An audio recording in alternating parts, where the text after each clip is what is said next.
ఈ ప్రపంచంలో ఎవరో నీకు చట్టరానా? నేను మందులు అమ్ముకున్నంత మాత్రాన మందులు న్యాయమా? కండక్టర్ ఉన్నాడు, కండక్టర్ లోడా అంటారా? పోలీసు ఆయన ఉన్నాడు, పోలీసు లోడా అంటారా?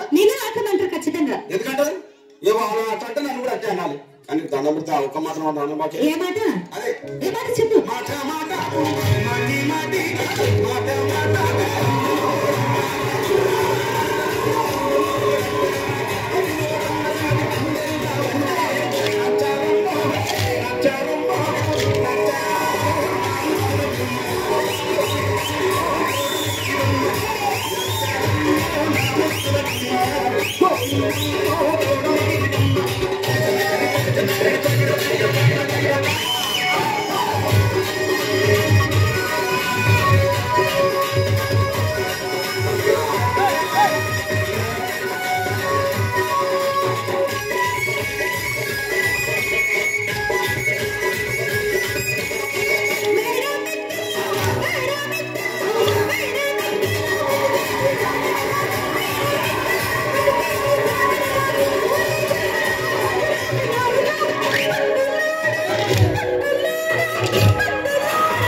ఒక్కసారి భూతానికి కోపం వచ్చి, భూకంపాలు వచ్చి, సునామీలు వచ్చి, భూమంతా బద్దలైపోయినా కూడా నా గుడిసెల ఉన్న ఒక ఈకెని కూడా అందుకే నీ మేడలు మిద్దెలు అపార్ట్మెంట్లు కాంప్లెక్స్ ఐమాక్స్ డూప్లెక్స్ టీప్లెక్స్ అందించి నా గుడిసెలు పెట్టి కానీ ఆ మాట మదం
మరంతే ఎంతమంది ప్రేమించుకున్నా ఏం చేసుకున్నా కొట్టాడుకున్నా పీకులు వాడుకున్నా అయినా నాకు అర్థం కాలేదే ఒకసారి కొట్లాడతారు రాత్రి కాగానే ఒకటైతారు మళ్ళా ఇంతదానికి ఎందుకు కొట్టాడుకునేది అందుకే కూడా సంతోషంగా ఉండాలి అంతే మనం ఉన్నట్టు సరేనా కానీ ఆ మాట మాత్రం మాట మాట